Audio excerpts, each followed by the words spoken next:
বসন্ত কুমার বিশ্বাস ছিলেন ভারতীয় উপমহাদেশের ব্রিটিশ বিরোধী স্বাধীনতা আন্দোলনের একজন ব্যক্তিত্ব ও অগ্নিযুগের শহীদ বিপ্লবী। রাসবিহারী বসুর তত্ত্বাবধানে তিনি বোমা ছোড়া অভ্যাস করতে থাকেন। তাদের লক্ষ্য ছিল বড়লাট হার্ডিঞ্জ। এই বোমাটি বিপ্লবী রাসবিহারীর অনুরোধেই তৈরি করে দিয়েছিলেন প্রবীণ বিপ্লবী মনীন্দ্র নায়ক। স্ত্রীলোকের পোশাককে লীলাবতী নাম দিয়ে বসন্ত 1912 সালে 23 ডিসেম্বর লর্ড হার্ডিঞ্জকে শোভাযাত্রার মধ্যে বোমা মেরে আহত করেন দিল্লির রাজপথে। 1914 সালে 25 মে দিল্লির দায়রা আদালতে বিচার শুরু হয়। প্রথম বিচারে মুক্তি পেলেও সরকার পক্ষের আপিলে 10 ফেব্রুয়ারি পাঞ্জাব হাইকোর্টের রায়ে অন্যান্য 3 জনের সঙ্গে তার মৃত্যুদণ্ডের আদেশ হয়। আজ অর্থাৎ 6 ফেব্রুয়ারি সোমবার তারই স্মরণে নদিয়া জেলার কৃষ্ণনগরের পোড়াগাছা হাইস্কুলে একেবারেই পশ্চিম দিকে শুভ উদ্বোধন হয় বসন্ত বাস বৃদ্ধাশ্রমের এবং শুভ উদ্ঘাটন করা হয়। তিনি হলেন কৃষ্ণনগরের বিধায়ক উজ্জ্বল বিশ্বাসের হাত ধরে। আপাততভাবে 50টি বৃদ্ধার সিট এবং বৃদ্ধাশ্রমের আয়োজন করা হয়েছে একেবারে সামান্য মূল্যের দ্বারা। পরবর্তীতে এই সিট সংখ্যা বৃদ্ধি করা হবে বলে জানিয়েছেন মন্ত্রী উজ্জ্বল বিশ্বাস। এছাড়াও সমস্ত রকমের সুব্যবস্থার আয়োজন রয়েছে বৃদ্ধাশ্রমে। এছাড়াও কোনো বয়স্কর যাতে কোনো সমস্যার সম্মুখীন না হতে হয়, ওঠানামা তাদের কথা মাথায় রেখেই লিফটের ব্যবস্থাও রয়েছে চিকিৎসকদের সুব্যবস্থা। বেশ কিছুদিনের মধ্যেই বসন্তবাস বৃদ্ধাশ্রমের সামনে ফাঁকা জায়গাটিকে পার্কের ব্যবস্থা করা হবে বৃদ্ধাশ্রমের মনোরঞ্জনের জন্য, এই কথাও বললেন মন্ত্রী উজ্জ্বল বিশ্বাস। Bureau report, news 24/7 TV. মুহূর্তের খবর হাতের মুঠোয়। হ্যাঁ, সেটাও আছে। এটা সম্পূর্ণ ব্যক্তিগত উদ্যোগেই আমি এটা করলাম।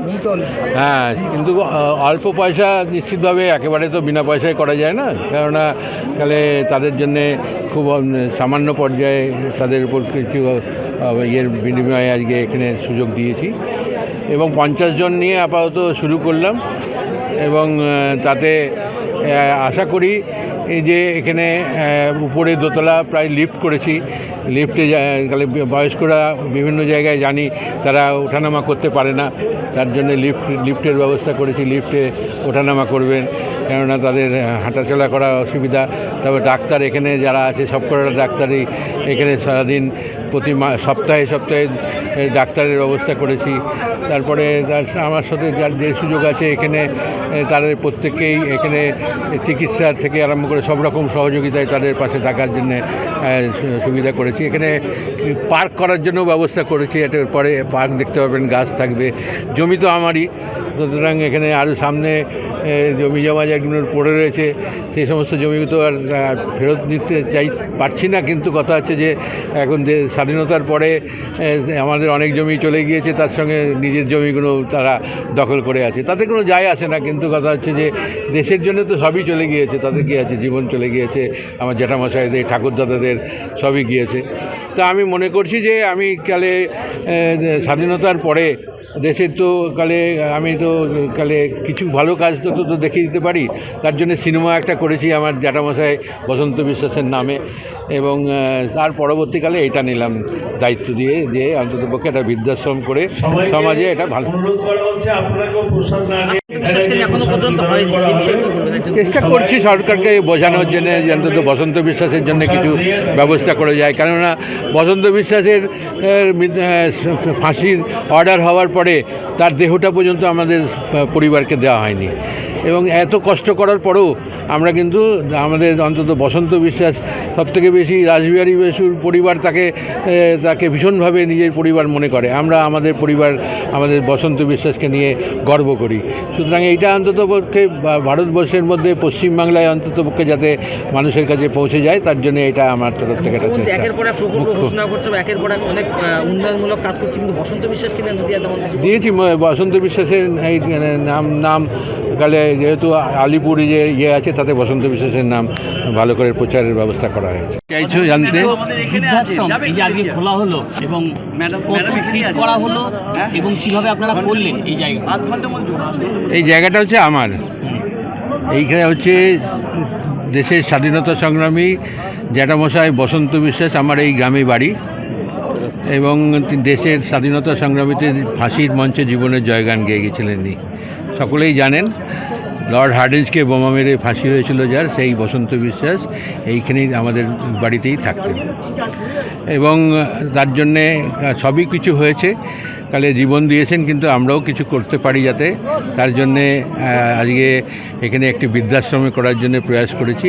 এই জায়গাটা পড়েই ছিল, তো আমি চিন্তাভাবনা করলাম যে আমার এটা একটা বৃদ্ধাশ্রম করে আজকে সুন্দরভাবে, আজকে অনেকেই আছেন, অনেকে কালে বৃদ্ধরা যারা আমার কাছে দাবি করেন আপনার জমিগুলো সব তো পড়েই থাকে, আমাদের অন্তত কিছু ব্যবস্থা করে দিন। তাই আমি আজকে তাদেরকে সুষ্ঠুভাবে আজকে যা সহযোগিতা করতে পারি তার জন্যেই কিন্তু আজকে এই বৃদ্ধাশ্রম, এটা 50 সিটের এইটা বৃদ্ধাশ্রমটা তৈরি হলো এবং এটাতে বিনা খরচে। আর কি ভবগুরুদেরকেও স্থান দেওয়া হবে? না, এটা ভবগুরুর কোনো ব্যাপার নেই, এটা হচ্ছে বৃদ্ধাশ্রমে বৃদ্ধারা একসাথে থাকে। নিজের ফান্ড থেকে। শহীদ বসন্ত বিশ্বাস যিনি আছেন উনি নদিয়া জেলার ঐতিহ্যের মধ্যে একজন খুব গুরুত্বপূর্ণ স্বতন্ত্রতার জন্য সংগ্রামী যিনি আছেন ওদের মধ্যে খুব গুরুত্বপূর্ণ। আজকে ওনার নাম দিয়ে মাননীয় মন্ত্রী শ্রী উজ্জ্বল বিশ্বাস এখানে একটা বৃদ্ধাশ্রম করেছেন, সেটার জন্য খুবই আমার শুভেচ্ছা এবং আমরা জেলা প্রশাসনের পক্ষ থেকে এটা আমরা ওনাদেরকে ধন্যবাদ জানাতে চাই কি মানে উনি এরকম একটা ভালো উদ্যোগ নিয়েছেন। আজকের দিনটা আমাদের কাছে অত্যন্ত গর্বের এবং আনন্দের দিন, কারণ শহীদ বসন্ত বিশ্বাস যার নাম ইতিহাসের পাতায় আছে, আমাদের নদিয়ারই তিনি সন্তান। এই পোড়াগাছা গ্রামে তাঁর জন্ম। বড়লাট লর্ড হার্ডিঞ্জকে বোম মারার অপরাধে যিনি ফাঁসির দড়ি গলায় পড়েছিলেন, আজকে তাঁর পরিবারের সুযোগ্য সন্তান, তাঁর ভাইপো আমাদের মাননীয় মন্ত্রী শ্রী উজ্জ্বল বিশ্বাস মহাশয়, তার ঐকান্তিক প্রচেষ্টায় আজকে তাঁর নামাঙ্কিত এই বসন্তবাস বৃদ্ধাশ্রম তিনি আজকে প্রতিষ্ঠিত করলেন। আমাদের প্রত্যেকেরই একটা নৈতিক দায় এবং দায়িত্ব থাকে সেটাকে প্রতিষ্ঠিত করা, কারণ বসন্ত বিশ্বাস শুধু নাম নাই, আমাদের কাছে একটা আবেগ, একটা ভালোবাসা। এবং আমরা আজকে এই বসন্ত বিশ্বাস বৃদ্ধাশ্রম আজকে বৃদ্ধাবাস উদ্বোধনের মাধ্যমে মানুষের কাছে একটাই বার্তা দিতে চাই, আমরা আবারও সেই ইতিহাসের পাতায় আমরা ফিরে গেছি এবং মানুষ বেঁচে থাকে তার কর্মের মধ্য দিয়ে। বসন্ত বিশ্বাসের নামটা আবারও একবার নদিয়ার ইতিহাসের পাতায় নামাঙ্কিত হলো এবং তাঁর যে দায়িত্ব নিয়ে করেছেন আমাদের মাননীয় মন্ত্রী, আমাদের অভিভাবক, আমাদের শ্রদ্ধেয় দাদা মাননীয় উজ্জ্বল বিশ্বাস মহাশয়, আমরা তার পাশে আছি। আগামী দিনে আমাদের কোনো সহযোগিতা দরকার যদি হয়, আমরা যদি কোনো সহযোগিতা করতে পারি, সেটা আমাদের কাছে অনেক বড় একটা পাওনা বলে আমরা মনে করি।